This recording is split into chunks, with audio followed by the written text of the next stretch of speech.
join the revolution starting inside. An instrumental part of Agora worldwide. Agora worldwide, Agora worldwide. Counter economics, Agorist strip.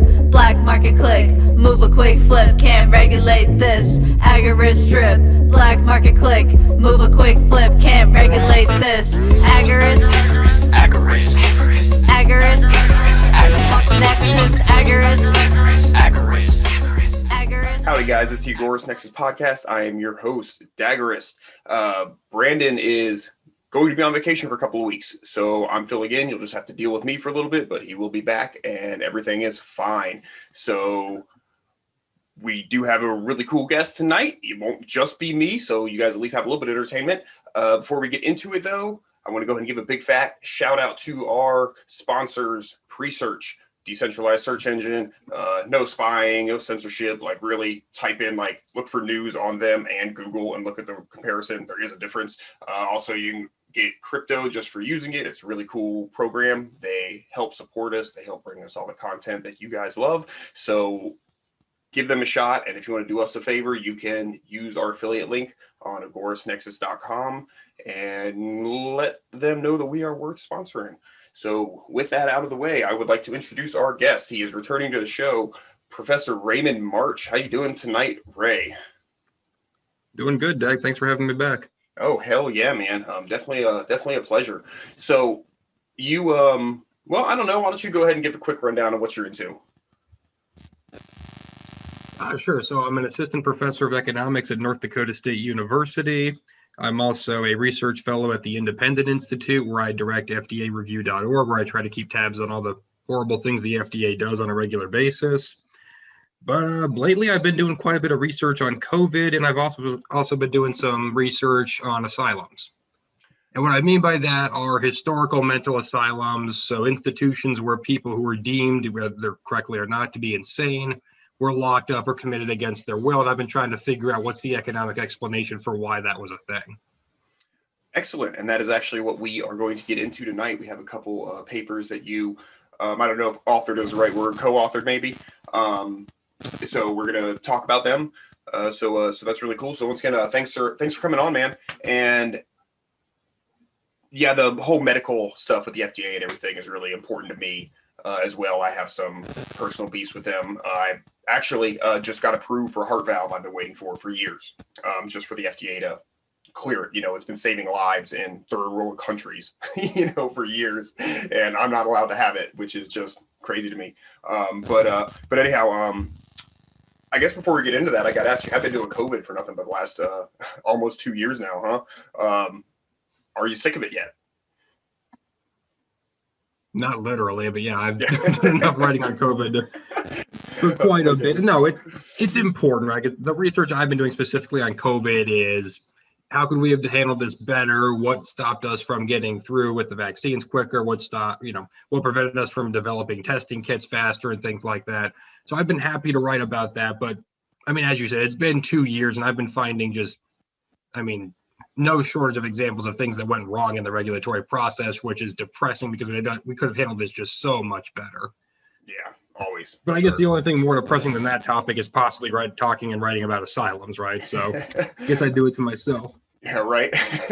Oh man, I'm a glutton for punishment sometimes too. You know, I'd be like, what podcast do I want to feel like listening to today? How pissed off do I want to be? You know, and then usually I end up just going with comedy because I'm over so much of it. But anyhow, so we will make these papers available in the show notes, so be sure to check them out. The first one is titled Rent Seeking for Madness, the Political Economy of Mental Asylums in the U.S., 1870 to 1910. And that is Raymond March and Vincent. You go ahead and say the name. I don't want to mispronounce it. Yeah, my co-author is Vincent Geloso. Excellent. So this thing's pretty cool. Before we get into it, though, I want to just go over a couple things, kind of definition-y, so we're all on the same page. One, this is a term that I don't know why, even though like I looked up the definition, it still managed to confuse me for a little bit about the meaning, but that's rent-seeking. Would you maybe mind giving a quick explanation what rent-seeking is? Yeah, absolutely. So it's not you, Dag. It's just a badly worded term. Okay. Don't feel too bad about not fully understanding what that means.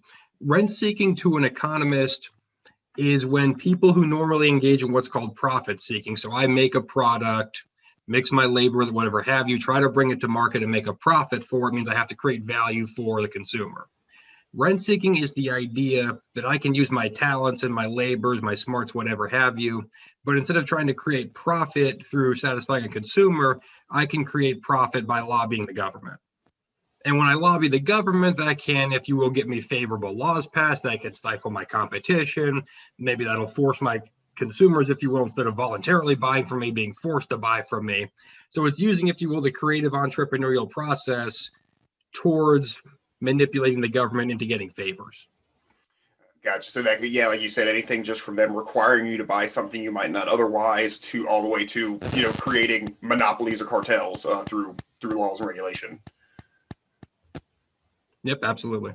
Okay, cool. And then one more, and I know that you guys mentioned that you don't like these words, but I want to address the fact that we don't like to use, you know, whatever words, these were the words that were used, but that was things like insane, feeble-minded, etc. But I do notice a distinction between insane and feeble-minded. Is like feeble-minded, would that just be like somebody who might suffer from like a mental retardation or something, and like insane might be somebody who's like schizophrenic? The tricky part, especially in the time period we're examining here, is there isn't really a definition for insane. Okay. So when you read, I've read, hundreds of cases and medical notes about the people who are in the almhouses and the asylums. And some of them seem to be depressed. Some of them seem to be schizophrenic. Some of them are very clearly bipolar. Some of them just have hallucinogenic visions, if you will. The term insane is just supposed to be a catch-all for that. Really what it means at that period in time is that you pose, if you will, a danger to yourself or to others because of something going on in your brain. Gotcha. Feeble-minded, feeble-minded could also be considered insane. Feeble-minded usually just means there's some kind of a slowing of adult-like progress. Okay. And there's also other terms like poorhouse and stuff like that in here, which almost seems like maybe like a, for lack of a better term, like an old folks home or something, or was that really where you just put people who were too poor to live? Okay, that was sort of a catch-all too. Okay. So before you start getting into when the asylums emerge, where you have things that are either called an almhouse or a poorhouse. Almhouse usually had the connotation that it was run, or if you will, funded by either a church or a philanthropic society. Poorhouse usually meant somebody had lost a job, had become injured on the job. Usually they were doing manual labor at this time in history, and they've fallen down on their luck. They need some kind of a help. They went to a poorhouse, which gave them temporary loans and food and clothing so they could support their family while they recovered.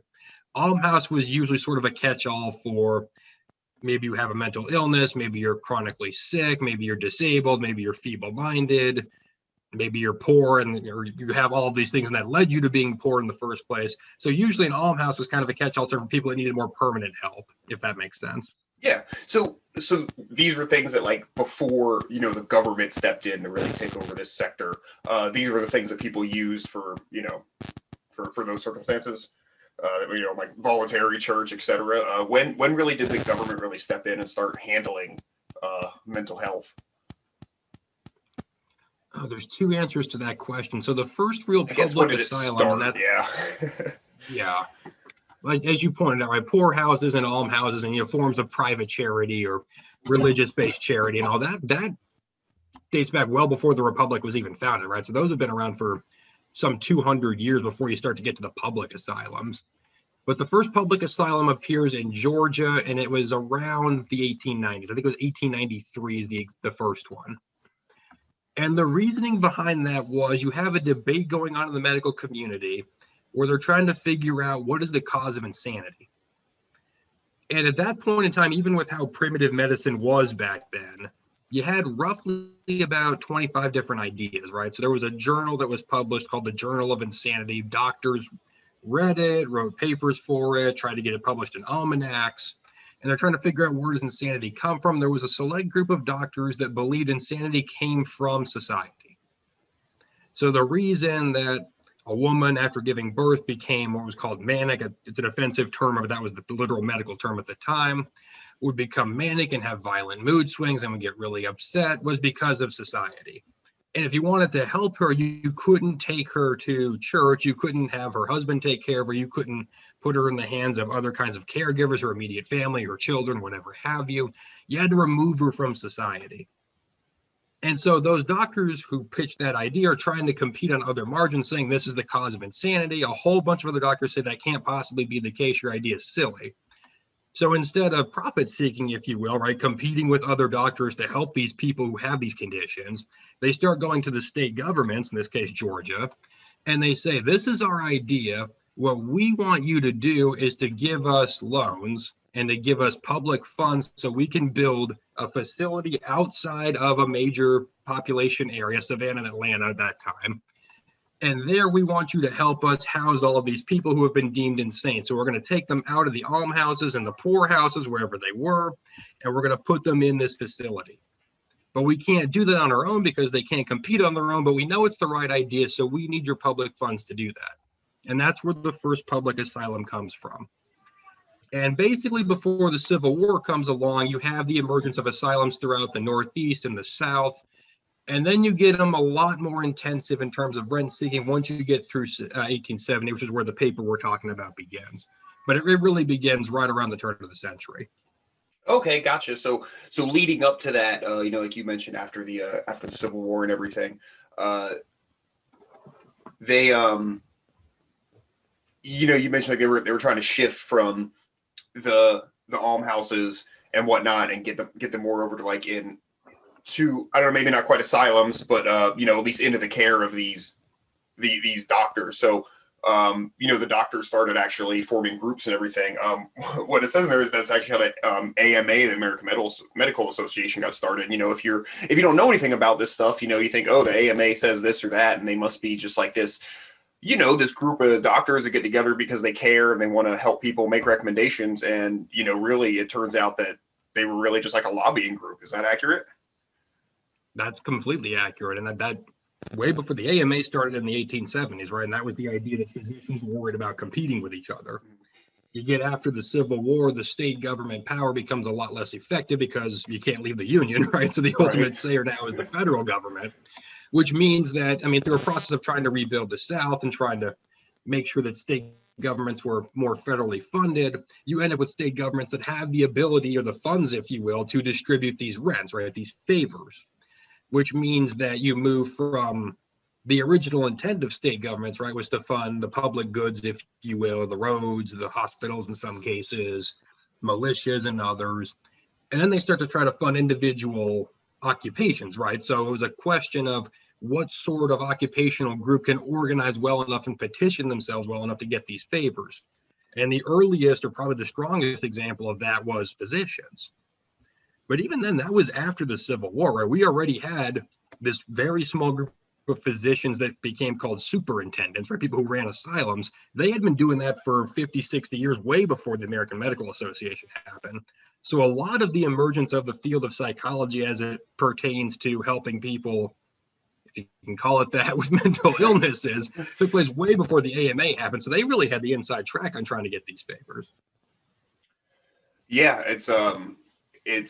it is really interesting, and just looking at anything from an economic standpoint, it just definitely makes it definitely paints a different picture, a lot of times, and it's really easy to when I hear people argue in favor of more regulation and stuff, it's like, well, because we want to solve this problem, and they might even have good intentions, but it's like you really look and it's like, man, it might look like that on the surface, and even let's say the people aren't doing this intentionally, the doctors or lobbyists or whatever, let's say they really do want to help. In effect, they are forcing people into this. But so they start making some I don't know what to call them, laws or whatever, but they institute a couple things. Examining boards are one of the big ones. And that's still something that goes on today, if I'm not mistaken, right? You maybe want to talk about examining boards? Oh, sure. Examining boards have a long and unfortunately very harmful history in the medical profession. So the first medical examining boards happened really about 1875 into the early 1880s. Those happened in Illinois. So Illinois, for a variety of reasons, had a very, very strongly organized group of physicians. They lobby, they say, we want to improve the medical profession, right? As you mentioned, Dag, right? They maybe, at least it sounds like a good intention, right? You don't want to have quacks issuing fraudulent medicine and hurting people they're trying to help. So what we have to do is up the standards of the profession. And seemingly an easy way to do that would be to require physicians who went to whatever school it happened to be to get their medical degree, then have to pass an exam, right? And the examining board issues that, and they determine the quality of the physician, the knowledge of the physician. So that happens in the 1880s. That becomes popular in Illinois. It starts to pass around the different states, if you will. It sort of does a counterclockwise sweep from Illinois down into Alabama, into Arkansas, sort of into the deep South, and eventually it rises into the Northeast. Funny bit of history, I might have to mention this. So along with the examining boards, because that became a crucial role in determining whether or not you were licensed or a non-licensed physician, what universities started to do was to say, we have to prepare you for these exams, because otherwise you're not a real doctor, right? You just have a degree, but you can't practice medicine. In Massachusetts, they had a rule that said, in addition to passing the license exam, you have to have coursework, right? So to get your medical degree, where you have to take at least 2 classes in a laboratory science. It turns out in Massachusetts in the 1890s, the only university you could go to that met that requirement, that offered those courses, was Harvard. So you can see how that might limit competition for doctors in Massachusetts, right? You can only see one who went to Harvard and got a degree from Harvard. What's even more funny about that didn't even really raise the standards, right? Because you had to take 6 classes to get a medical degree back then. And even at Harvard, you could fail 4 of them. Oh, geez. Right. So it's not about standards, right? I mean, it would be one thing if you were legitimately trying to figure out how can we make the medical standards higher. But Harvard Medical is probably the greatest medical school in the world, even today, right? It certainly was one of the premier institutions back then. But they didn't even have standards high enough where you had to pass the majority of your classes. So you can definitely judge the real intent of laws like this by situations like that. But to get back to it, probably the most common way to, if you will, at least in the public view, improve the standings and the quality of physicians was to have examining boards. That passes in nearly every state, 1880 through 1890. And what that does is leave openings, if you will, for 8 or 9 people on a medical board to come in and say, these physicians get licenses, these physicians don't. Well, one of the most politically connected group of physicians was the superintendents, right? Those who ran the public asylums, who had emerged 20 years before the AMA had ever surfaced. And so it was very common for them to have positions of power on these boards. And what me and my co-author do in the paper is try to figure out, okay, so which states had this regulation? And if they had that regulation, were they able to effectively cut down competition from physicians? More importantly, could superintendents, right, those in charge of the asylums, use that to leverage more favorable outcomes? Could they use their position within power, or their, if you will, favorable position to the government, or next to the government, to make the asylum bigger, to get more public funding, and then to change what are called commitment laws? Rambling a little bit here, but I'll get to the point. Commitment laws are the idea that the government, or somebody licensed by the government, can involuntarily commit someone because they're deemed to be insane. So historically, that wasn't a thing. You had to have public asylums to do that, because otherwise the only way you could commit somebody was to convince them it was for their own good, or to have the family of somebody who wasn't, if you will, medically sound enough to make their own decisions say, yes, I want him to go to an almshouse, to go to a poorhouse, or possibly be committed to a private asylum. Government comes in, usually swayed by the political connection that superintendents had, and say, we want to loosen the requirements. So instead of having to prove the person is certifiably, that's determined by the government, right, insane, we think we could just have a loose sort of list of criterion that suggests the person might be insane. So we should commit them for a period of 30 or 90 or 90 days, or 2 or 3 months, and then we'll determine whether or not they were insane. And those laws loosen all throughout the country because people or superintendents were on examining boards to determine these things. And what we found in the paper was if you had an examining board, the institutionalization, the involuntary commitment of people that may or may not have been insane typically rose about 10 to 20% in your state. Right in their own paychecks at that point, you know? Oh, quite literally, yeah. Yeah. So yeah, you know, they're of course pushing to have, you know, more things shifted over into the public sector for a lot of this. And you know, one of the things that like, let's say you talk to, just regular dude on the street, today about this kind of thing. It's like a lot of this stuff happened so long ago. Obviously, people don't have a memory of it. They're not taught this, but they're like, well, because people just wouldn't be cared for, otherwise, and they might even point out the fact, like, you don't see a lot of voluntary, organizations coming to do this or that, like Social Security or, disability kind of stuff. And I know they do exist, but not at all like they used to. But the thing is that when government takes over a role, it's like, well, at that point, why would the private, companies put so much effort into it, or private organizations? So it really just does make that shift and sort of make that private, sector and care and charity and everything kind of diminish or go away. So now, people see like, oh, well, people would just be crazy in the streets, or, like another common one for like people would just be having heart attacks in front of a hospital, and they wouldn't do anything if, they weren't required legally to help people. And it just doesn't seem like history shows that, because it definitely seems like there were other options, and they definitely, they would have more incentives to actually help people and get them on with their lives instead of just warehousing them for money, like it kind of seems like we do in this story, and like prisons and everything as well. Oh, absolutely. Yeah. What it fundamentally does from an economic standpoint, right, is change how care is delivered. So the intentions are fine, right? And in U.S. medical history, right, there was a lot of concern, especially after the Civil War. You have lots of soldiers coming home from what was called combat shock, right? What we might call shell shock or PTSD from seeing combat, who come home.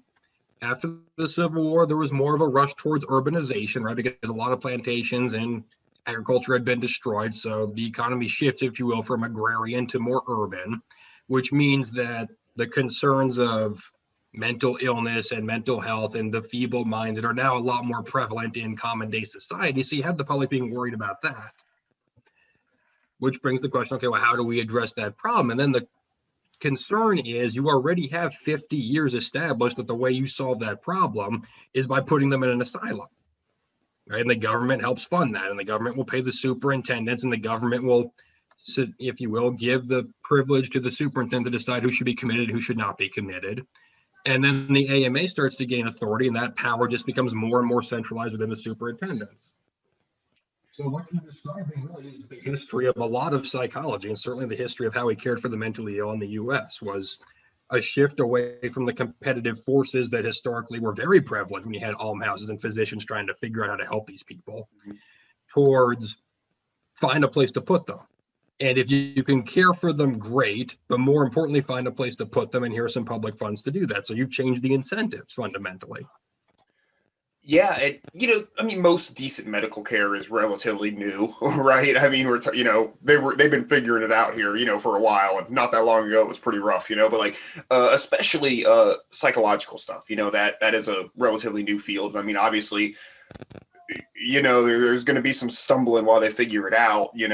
Terrible things have been done to people that are not excusable. I'm not saying that, but we have to even think of, if we give them the total benefit of the doubt, like, there was a lot of experimentation, there was a lot of figuring out to do, a lot of people had a lot of different ideas. I mean, we look back and it's like, oh, that was silly. A woman's hysterical, we have to take her uterus out, but like that kind of stuff happened, but of course, like you point out, when you have like a government solution, they're saying this is just this dude that we select to make the decision on how we handle this is just going to determine like a one size fits all thing for everybody. So you get stuck with what's most likely a bad solution, because there's no room for innovation or there's no incentive, at all to actually come up with better options.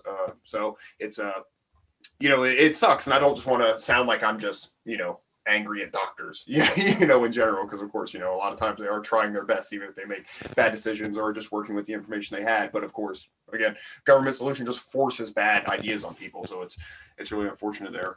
And then, one other thing I wanted to touch on too, with the examining boards, just going back just a hair, is that in that same vein where it, really limits choice, we had a lot of things, back in the late 1800s, early 1900s, a lot of, there was a lot of racism and sexism and stuff, like women weren't allowed to be doctors. And that was because we had this small group of people who said, no, you can't, and then same thing, you had to go to Harvard, it was probably mostly white people, if I just had to guess. Oh, legally, yeah. Yeah, definitely. Not that there were many minorities in Massachusetts to begin with, but yeah, there were legally laws that said you could not attend medical school if you were a woman or a person of color. So yeah, and back then it was a lot looser. Like if like Italian was a person of color. So, okay, so let's see. Asylum managers, physicians frequently lobbied. We went over that one. So let's see. Hey guys, quick pause here to tell you about our sponsor, Devault Cryptocurrency. Ticker symbol DVT is a low cap coin with a market cap around 900,000. So there could be room for opportunity here. Not financial advice, but we really like this project. Yeah, the Devault core wallet is one of the best I've ever seen. Very user friendly, super easy to use with cold staking rewards. So it's like getting interest. They're working on privacy with Terraform, also DeFi to decentralize and replace financial institutions. So go ahead and check them out over at devault.cc and get you a Devault core wallet today. Also, be sure to check out the show notes to find exchanges that they are traded on. With that said, let's get back to the show. Oh man, sorry, dude. You just been like covering like all my notes here already. yeah, I blabbered on. I'm sorry about that. No, it's great. No, I love it when I have a guest and I can just like check off my things. I don't even have to ask him the question. Then I just got to catch up. So, let's see. Oh, and one thing that I thought was kind of interesting, this is it looks like a lot of the information that you guys got was from the Census Bureau. That's I don't know. That's not really where I would have expected to get it. I guess it makes sense in retrospect, but. Yeah, the Census Bureau kept track of that, partially because this is how the asylums attain funding, right? Is how many did you commit? What kind of laws are on the books? Who are you committing? And then based upon that, we'll decide you, the superintendent, how much funding you're going to get. But even more than that, I mean, you had briefly sort of touched on the racial and sexual components of the medical profession, but the general consensus was that these are people that need to be moved out of society. Right, so there are reports in the Census Bureau on the defective classes. Right, that was a specialized report just trying to keep track of the minorities and the blind and the deaf and the retarded, just to keep track of how many of them were in the country. Yeah, but that, as racist as a lot of American history was, there were no reports on that up until after the Civil War. Which is interesting because you would think racism before the Civil War had to have been so much more immensely worse, right? And so much more damning for the minorities and the mentally ill and the children of the Italians and the Irish, as you had sort of brought up. But we didn't have any of those reports until afterwards. And I think at least some suggestive evidence for that is because we had already established through the rent-seeking framework that the way to deal with these kinds of people, the mentally ill and the associated classes, right, was to get them out of society, right? Because the medical profession has decided that's how you cure them. Because the competition for other means was already squashed. Yeah, I'm not finished with it yet, but I'm currently reading Renegade History of the United States by Thaddeus Russell, and it's really good so far. But he actually mentions a couple things at the beginning about, like people who just whatever, like if you were an unwed mother and had a child, like there were some like instances or like states where they take your child and put them in an asylum and raise them by the state because that wasn't like, okay.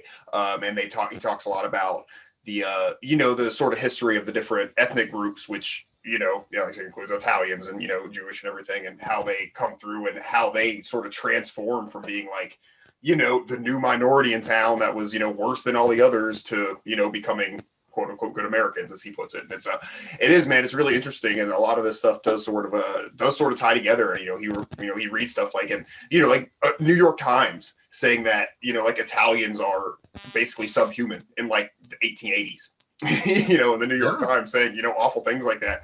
And it's just like, man, like you're right. There was sort of some chance, not anything that I could even articulate or want to get into here, but there really are some interesting changes before and after the Civil War. And obviously just the Civil War in American history, besides it just being a terrible event, in so many ways was, at least I feel, a really big change in, the size and scope of what the federal government could meddle with in our lives, and it seems like a lot of this, the story we're telling now kind of ties into that too, with how, how it's, now it's our duty to come fix all this stuff,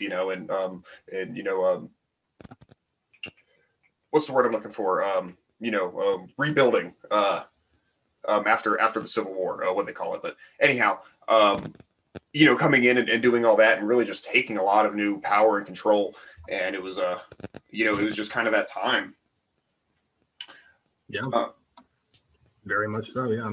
Unfortunately, it spread to the medical profession. Yeah, definitely. And they actually got into a point, and I don't know if this is something that you're familiar with, so I can ask you to speak on if you're not, but they started doing like eugenics really got into the medical field too, if I'm not mistaken, in the late 1800s. They were doing forced sterilizations and all sorts of stuff like that. Were they doing anything like that at these asylums? Oh yeah, very much so. A little bit outside of the research I have published, I am doing some side research on eugenics and state level freedom and commitment laws and things like that.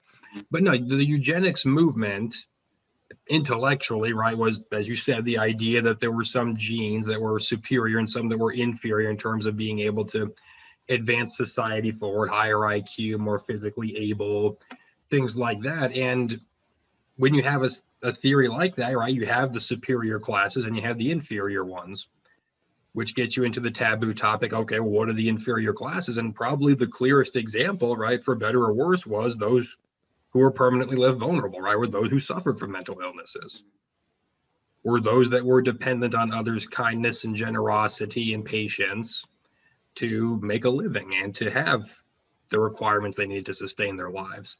And when those enter public care, right, the care now belongs to an institution or to a group of people, if you will, that make their living by housing as many of them in a small group as possible.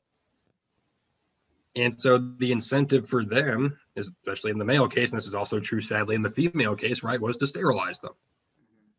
And sometimes it was voluntary and a lot of times it was not. And this will extend beyond the mentally ill. Obviously, this extends to the whole class of people that were deemed inferior, right? But the mentally ill were certainly amongst the first to become sterilized. Yeah, and gosh, I don't know. It is like it would. Gosh, I shouldn't say this. If there is getting pretty dark. Go ahead. Yeah, if it's just like if there is like obviously like saying, oh, just because you're Irish or something, you need to be sterilized is obviously like just insane. But there is, it's like, okay, somebody who is, especially at a time when there weren't many solutions, like there weren't many treatments or anything for a lot of mental deficiencies. I don't know. Goddamn, I'm not offending anybody. I don't know what terms used, but it's like, it is like, okay, you can understand why someone might think like, we need to get this out of the gene pool. We need to sterilize this person, but obviously doing something like that against somebody's will is just, I mean, it's just awful. It's just really terrible. So it's it's like I said, it's really dark and it's a dark time, but it's something that people I really think do need. I think a lot of people don't realize how much that sort of stuff happened, and I think that a lot of times when they do, they of course, if there are definitely many like racial connotations to it, but I really think that people miss the point that it's like these were forced by government. These were like government laws. These were like requirements, and they sort of miss that point there. I really think it'd be good if people, knew that and they were a little less blindly trusting of the just quote unquote medical establishment. I think a lot of that ties into a lot of stuff we're currently seeing, with COVID and everything, that, there's a lot of just blind trust going on when a lot of what, I think a very credible doctors might say, maybe the official story isn't quite what's going on, they're getting censored and everything, and it's really, there's go, well, we gotta go with whatever the official word is, and it's not always something that you want to trust, and I mean, just like science, I mean, medical stuff, and we learn as we go, but when you force it on people, you're inevitably forcing bad things. All right, get off on that tangent again. I've already said that a couple times. One of the reasons I got involved in this line of research, just to piggyback on what you just said there, I've always been somewhat interested in science just broadly as sort of a process, right? So when you get a really, really bad hypothesis, right, and that could be bad for moral standpoints, that could be bad as in like it's not scientifically valid. It goes through the process of hypothesizing and testing, and then eventually it comes before the scientific community, or if you call a group of doctors in this case.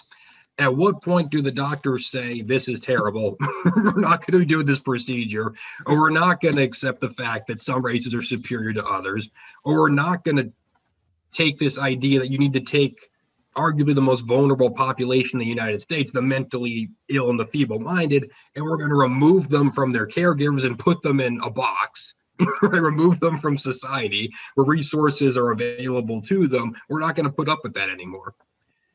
And I was always curious, like, how did these ideas last in 40 years and through hundreds and potentially hundreds of thousands of procedures? And in being an economist, I'm always interested, okay, well, what are the incentives and where do those incentives come from? And I don't think a huge portion of the problems you were talking about on this podcast could have possibly happened had there not been that much rent seeking. Because there would be competition for ideas. There'd still be racism. There'd still be some sterilization. There would still be some lobotomizing, right? These are the horrible things that happen. Mm-hmm. But competition, just like there's competition in science, right, would have whittled away the bad hypotheses. Yeah, and I mean, of course, we're market people here, so it's like, yeah, if there's something that isn't working or is really gruesome or something, people would probably not voluntarily fund it, as much, or subject themselves or family members to it. So I'd like to get into to the lobotomies a little bit. Before we do, let me just go a couple things to wrap up on this. Let's see. Yeah, it looks like in a lot of places you guys have a lot of numbers where once these rent-seeking type of laws and regulations and everything get put into effect, that the institutionalized population increases. It looks like between 14 to nearly 20%, nearly 25% in some instances. So there definitely is like a noticeable effect there that it has. And what you talk about too is that it doesn't look like staff to patient ratio doesn't like increase as it should. So these places just end up getting more and more crowded. The people end up getting less and less care, and general government institution kind of shit. And the quality of care did not go up, right? It could not have gotten up. Yeah. So this kind of stuff wasn't. So we talk about in the psychological, department, but this really happened just across the board in the medical field around this time, though, didn't it? For all the surgery and internal medicine or just whatever, it was across the board. It wasn't just like psychological stuff, right? Psychology was definitely the first to engage in this kind of rent seeking. But no, the AMA, it became very, very, very important if you were going to be a physician to be part of the AMA, right? Because those are the people who ultimately decided whether or not you could get a license. So if you wanted to practice medicine legally, right, and it was very hard to practice medicine illegally once you get into the 1890s and the early 1900s, you had to be part of the AMA. You may not have towed the party line, so to say, but you were definitely part of the organization. Yeah, you just didn't if you will think of it as a union for doctors. Well, I'm sorry, what was that? If you will, just think of it as the union for doctors. What happens when you cross the union or don't join it? Yeah, exactly. And it is like there are a lot of like industries that are highly regulated that you can't like slip out. There's a whole black market for, you know what I mean? We talk a lot about that on the show, but with medical stuff, and this is something we went over last time here on the show a little bit, but with medical stuff, it's like a lot harder because if there is somebody who's like out of black market medical care, it's like, you definitely don't trust that shit, like, and even me who's like, hey, I'm kind of like another alternative, like medical stuff. Now I'm going to go to the, the real doctor. It's kind of a unique field in this regard. It's kind of hard to get, and I guess we can look at things like the Oklahoma Surgery Center that just has a different model, that sort of gets around a lot of the nonsense and extra fees that are incurred from the government, run insurance program. So that's really cool. And then of course there's the medical tourism, you can go right over the border into Mexico and get, from what I understand, just fine medical care for a fraction of the price, and they even they cover like and prescription drugs and a whole host of other goods. Sure. Oh yeah. That's another good one too. So it's there are sort of other options out there, but they're unless you live in Oklahoma, they can be a little pain, or near the border. But from what I do hear, there's like services it's like a flat price that like includes your plane ticket to like LA, the drive into Tijuana, the hotel for you to recover. It's cheaper than a hospital, to stay in. But they absolutely goodness. Yeah, they have all that handled for like a flat price, dental care, all that. So and of course when if they talk about this on the news, of course it's terrible because our medical system is so screwed up that people have to go to these countries, and of course they mean their solution is we need more government, we need people to pay for it. It's not the obvious choice, which is cut back on regulations and everything, and we can free this up for us here at home. You make the government bigger, which means there are more rents, right, available. So of course, if there are more rents available, people trying to maximize their happiness go and try to get more rents. Right? Yeah. Somewhat of a vicious circle. But no, it's somewhat unfair to call a black market. I mean, we're crossing into the moral side rather than the economic side. It's kind of unfair to call the black market, if you will, unfair, because it's still a market. But what the black market is trying to do is say, we want to deliver a good that's become illegal, or whatever that good might happen to be. So the way the market has to work is we substitute away from specialized products and consumer care and diversity of goods into saying we have to produce the good, given that there are severe penalties to producing it. So we need, as part of the production process, people who are really, really good at circumventing the laws. And that's a legitimate skill. Right. So those are people who are trying to figure out, no, it really is. And that might, to the casual observer sound, okay, you're incorporating people who break the law, right? So you're involving, by definition, criminals. Maybe that's suspicious, but I mean, really what it's doing is finding a way around an onerous law. Yeah, and there's a huge market for that, as you just pointed out, right? So thank goodness for black markets in some of these cases. You can say so many situations like throughout history too. Like there's a lot of people who make the case that in like the Soviet Union, for instance, like black markets really help bring it down. But whether or not that's true, I don't know that it's provable, but I definitely believe it helped. But the fact of the matter remains that people operating in black and gray markets provide people with services and products they might not otherwise get. You look at pirates who would run blockades to bring people goods that they needed that they weren't allowed, or just any number of instances. You look at states where like medical marijuana might be legal now, but it wasn't, and somebody was providing those people with their medicine. So there's just a lot of incidents where it's like, yeah, we wouldn't live as comfortably as we do and have throughout history if it weren't for people who operate in those markets. People who are smugglers and whatnot. For better or for worse. Obviously, there's people that do bad things that operate outside the law, but we can look at a lot of times people who do good. I mean, Underground Railroad. Those are people operating outside of the law. So it's again, we go back to the thing. Well, what's legal isn't necessarily what's moral, and vice versa. So it's about doing what's right. And sometimes doing what's right is helping people get the things they need. And sometimes they are just luxury items, but so what? If government wants to put a big tax or tariff on something and you can get it to people at a lower price, you're obviously helping them, if they're going to buy it anyhow. So, yeah, sorry, I'm getting like goosebumps just talking about that kind of shit. I love it. So, anyhow, so this sort of stuff, the paper there sort of wraps. You have a nice conclusion and everything that goes back through, rent sinking just makes things worse, and of course, not just in like the gross violent sense, but just in limiting choices for people, the unseen, of course, which is what good economics is all about, right? The unseen, the stuff that we never even know we didn't get to enjoy. But that sort of ends in the early 1900s, and just from history that I know, that's really sort of when the medical field starts to grow, and they really do get more of these rent-seeking kind of laws. One that gets brought up a lot is going to be certificate of need, where if you want to open a hospital, you have to get permission from the other hospitals. It just seems silly. Yep. And now we're worried about shortage of beds during COVID. But anyhow, so then we get into.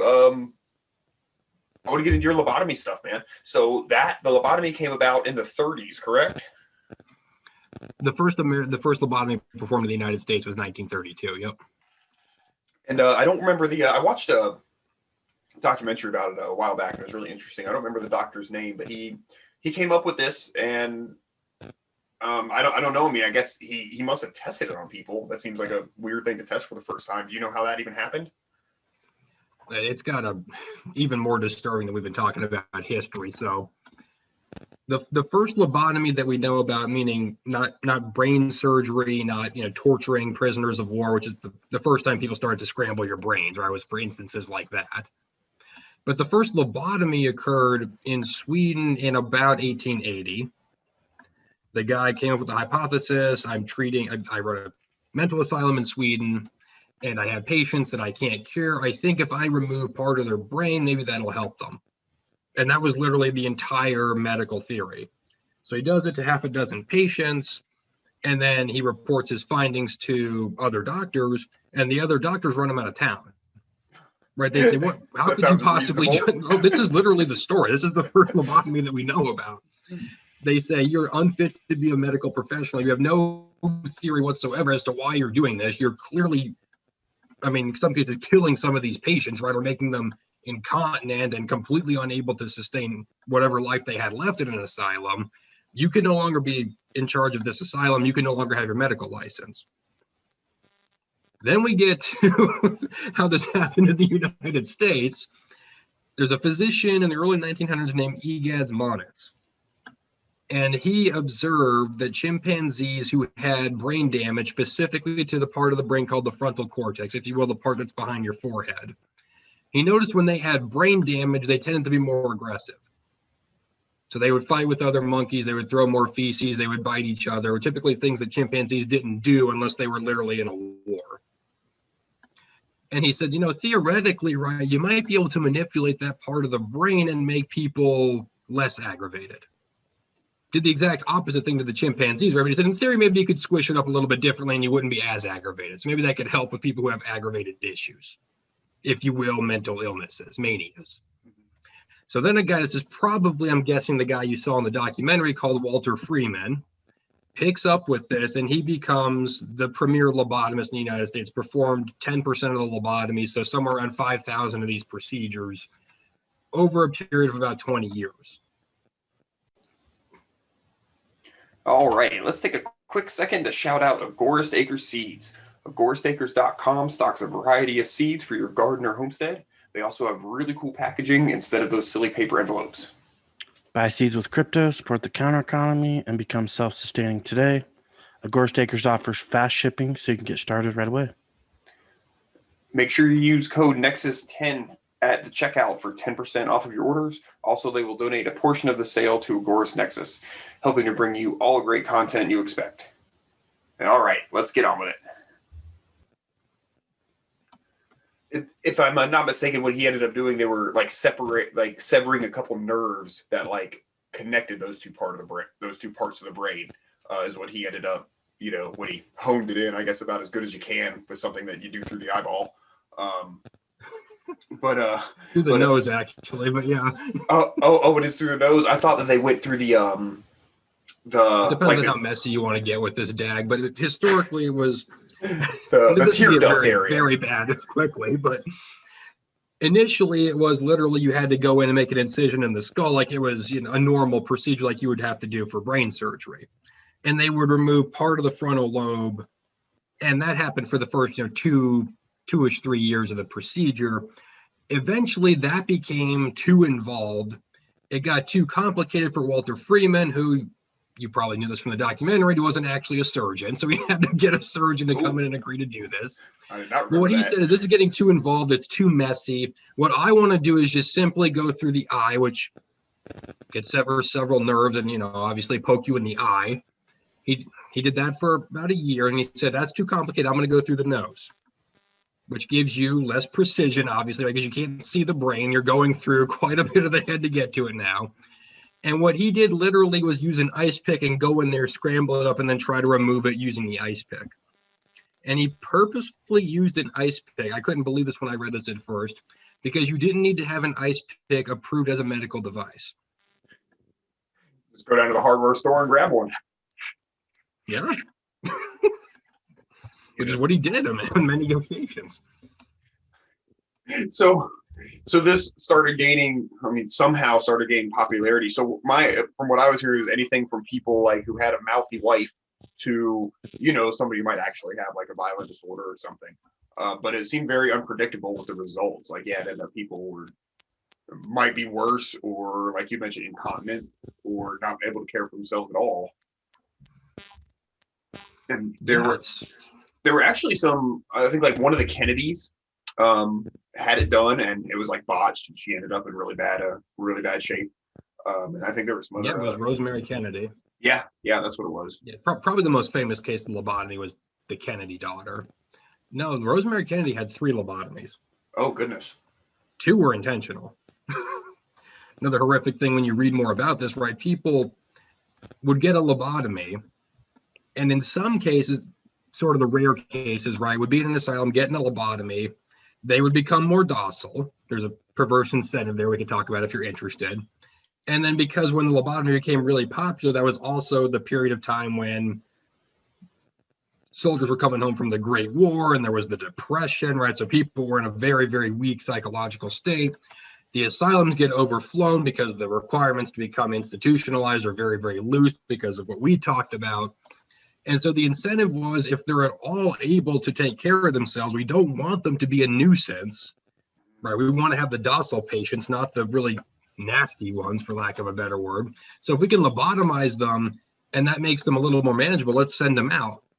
And so they would be freed, if you will. They would go out, and usually about a week later, they'd come back because, surprise, they weren't cured. And then they get a second lobotomy. Right. One of the cases I found out about this actually happened 8 times.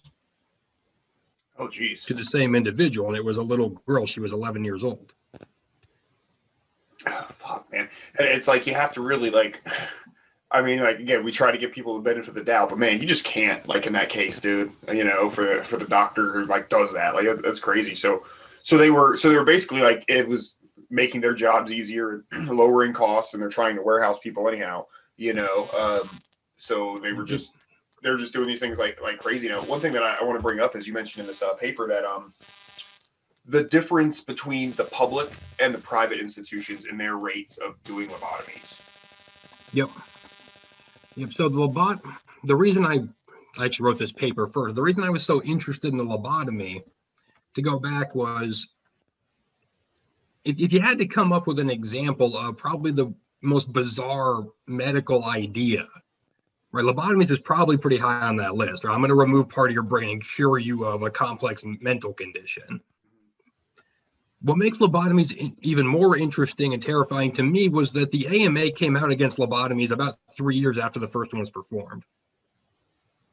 But lobotomies continue. There was literally a period called the lobotomy boom where tens of thousands of individuals were being lobotomized a year. That extended, I mean, roughly half a decade. The last lobotomy was done in 1972, which is eerily far in history to still be doing that. Yeah, that's not that long ago. Right. So 50,000 of these procedures are happening. I think, if I remember correctly, right, it was something like 130 had been done. By the time the AMA said this is ridiculous, there's no validity to this whatsoever, the results are terrible, nobody should be doing that. But then it gets more popular. And so I'm wondering, okay, well, what justifies this? Or how could this have possibly happened? And then being an economist, right, usually what I do is try to go back to the incentives. Okay, so obviously doctors were still doing this, despite the fact that it wasn't working, and despite the fact that the AMA said stop doing it. So I had to ask, okay, well, who are the doctors that are doing this? And we know it's Walter Freeman, right, was the big head honcho doing this, at least in the United States. But digging through some of the data, I found that, I mean, the vast, vast, vast majority of lobotomies were being performed in public asylums. Right? Private asylums, interestingly, had the exact same problems of public asylums, right? They were overcrowded. Typically, they were understaffed. They didn't have better knowledge of how to cure these conditions than anyone in the public asylum, but they didn't perform lobotomies. Whereas in the public asylums, they were performing lobotomies constantly. So same problem, if you will, in this period of time in history, same level of knowledge, different amounts of lobotomies. So I think, well, what's the incentive? So if you have a patient in a private asylum, what that usually means is they're being funded through philanthropists, right, or through wealthy individuals, or they're being funded on behalf of a church or on behalf of somebody that said, I need to have my wife, my child, my brother committed. Which means that if they're being mistreated, right, or they're being given erroneous cures, or they're being suggested that we take part of their frontal lobe out of their brain, and they mistreat them like that, they lose patience. And if they lose patience, they can't stay funded. So there's a very, very, very, if you will, patient-centered approach within a private asylum. The public asylum, as we had talked about, right, was being funded based upon how many patients it took in. So given you have the business, if you want to call it a business model, right, public, but let's call it a business model for the sake of argument. And the business model is predicated on we have to bring in as many patients as possible. So I'm removing them from the order they have in their life, their private lives, putting them in some cases, a room with, in some of these cases, 20 or 30 other people in bunk beds in a cramped area. And these people all have mental disturbances, most likely, or some level of disturbance. They're going to start fighting each other. They're going to start hissing at each other. They're going to start punching. They're going to be extremely, extremely, extremely mentally deprived and upset. How do I care for them? Well, from an incentive standpoint, lobotomy was really cheap. You could be performed in 15 to 20 minutes. Most of the time, it left them very docile. Not necessarily feeling better, but docile, right?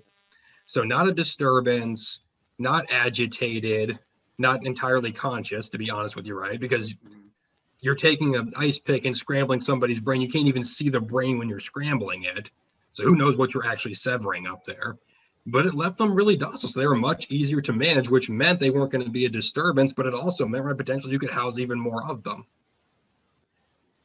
And because they were involuntarily committed by a social worker or a nurse or the superintendent themselves, right, they weren't going to leave, and any sort of medical malpractice, as we would call it today, was not going to be reported.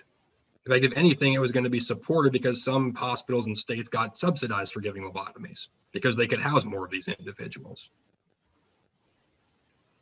Yeah, it looks like in your paper here it says it got up to like 1 employee per 21 patients, and I love that the name of the bureau is the National Bureau of Mental Hygiene.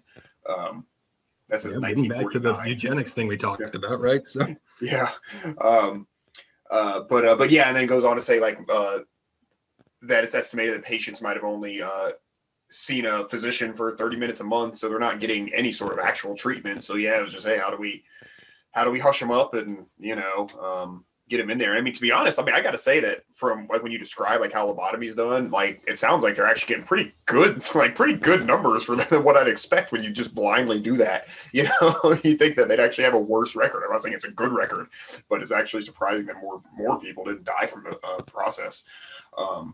But yeah, man, that's crazy. Yeah, I thought I said something. See something. Okay, here it is. Yeah, 6% of lobotomies, only 6% were performed in private practices. So that's a very drastic difference in the number that was done between private and public asylums. Yeah, it's all based on incentives, right? And when you did get a lobotomy in a private institution, the procedure was very different. So in the paper we're talking about here, when I tried to follow the procedure of a very, very, very prestigious and large private asylum that was in Virginia. And the procedure there was usually you had a patient who was committed, who had been there somewhere in the ballpark of 20 years, right? So had exhausted normal treatment options, didn't really have any prospects, it's sad to say, right? But this is the case, of going home, being able to manage their life on their own after 20 years of failed treatment. They would first and foremost ask the patient if the patient was mentally sound enough to make a decision, right, if they had the legal right to do that.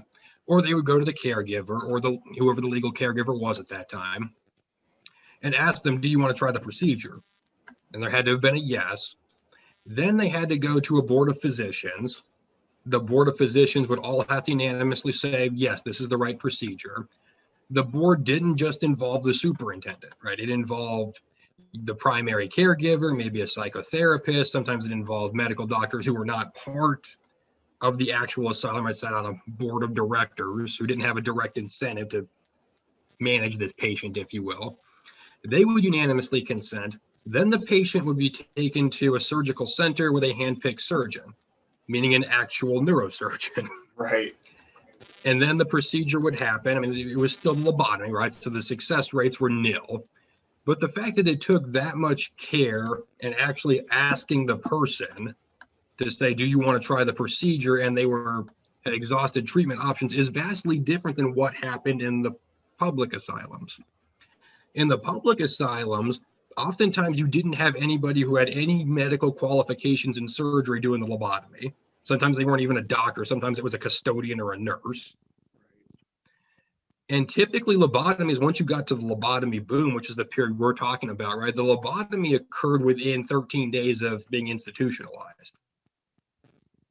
which meant you probably were not being given any sort of, serious treatment remedy, right? It was just simply, are you being disruptive? If you're being disruptive, we have a cure for that, right? Not to abuse the term.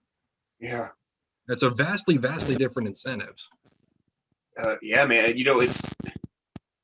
It's always been something. I don't think it's just me. I think it's kind of universal because there's so many horror movies that take place in like mental, asylums or whatever. But like that is just like such like a horrifying like thing, to think that you might be thrown in somewhere for no reason and then have a procedure like this forced upon you by some dude with an ice pick. It really does sound like surreal. Like it is so hard to believe that it didn't end until the 70s. What was there any like sort of like an event or like a law, like what happened in the 70s where they were just like, no, we can't do this anymore?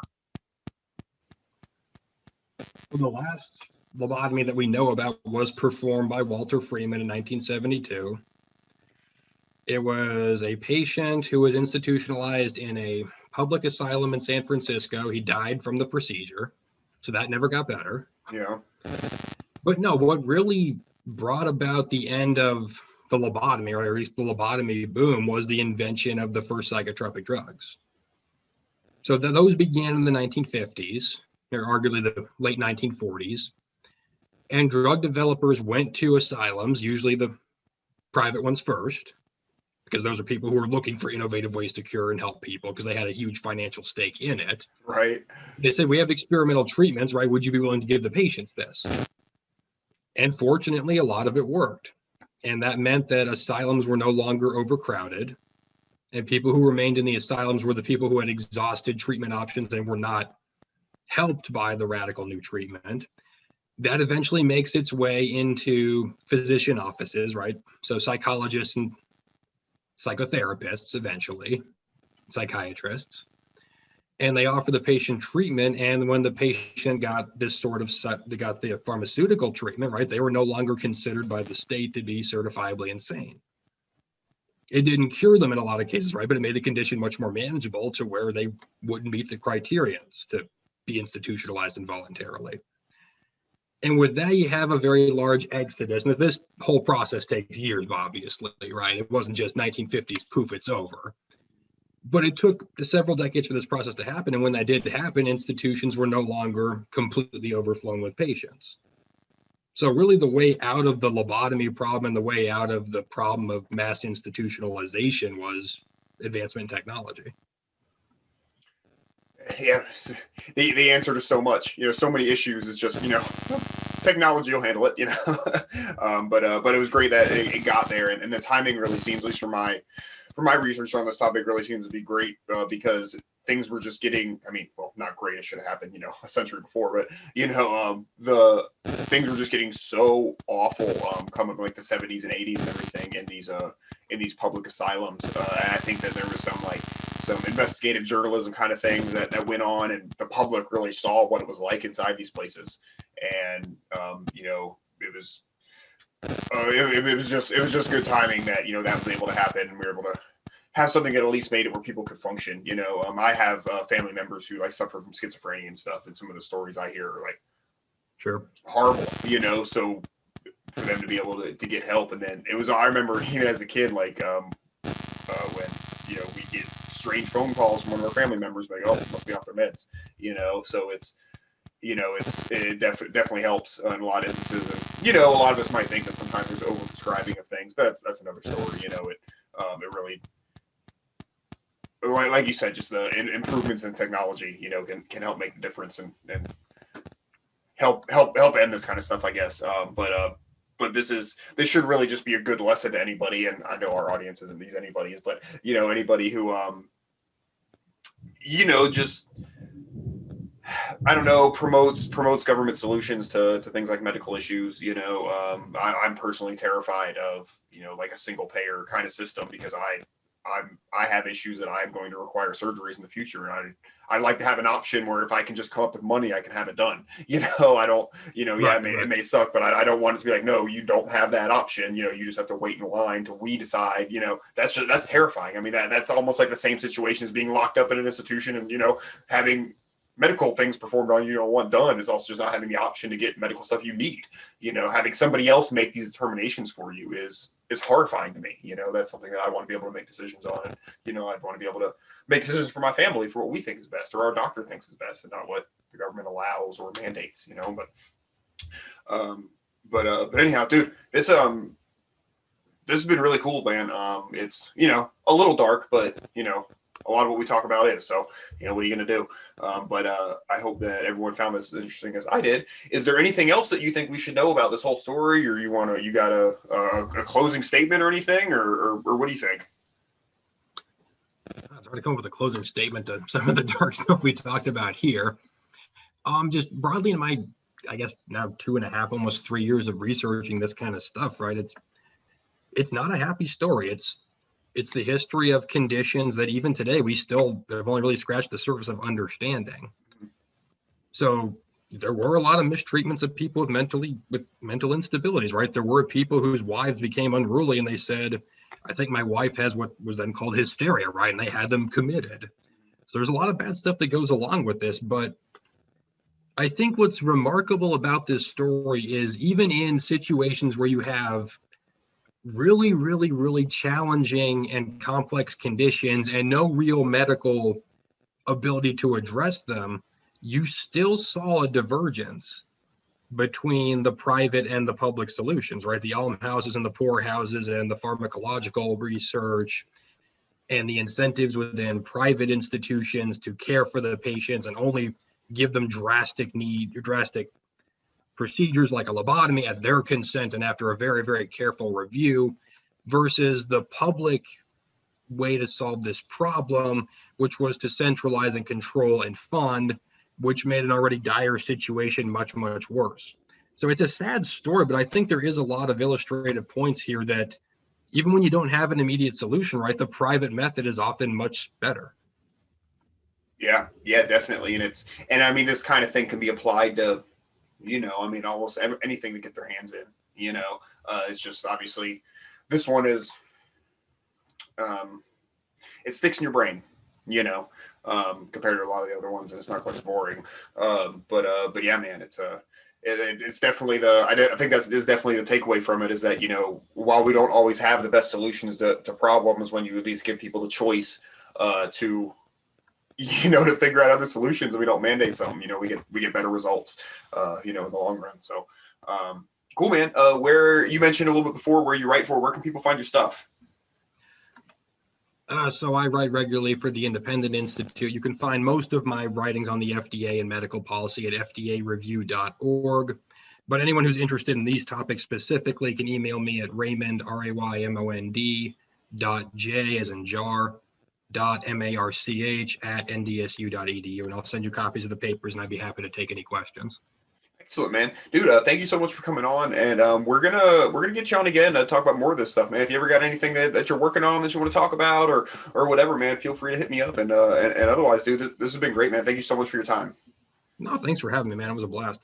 Absolutely. Ooh, you know what? We usually wrap on a quote, and I wasn't even prepared. Do you have any favorite quotes by anybody?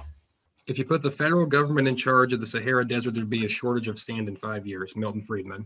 Excellent. Agorist Nexus out. Peace.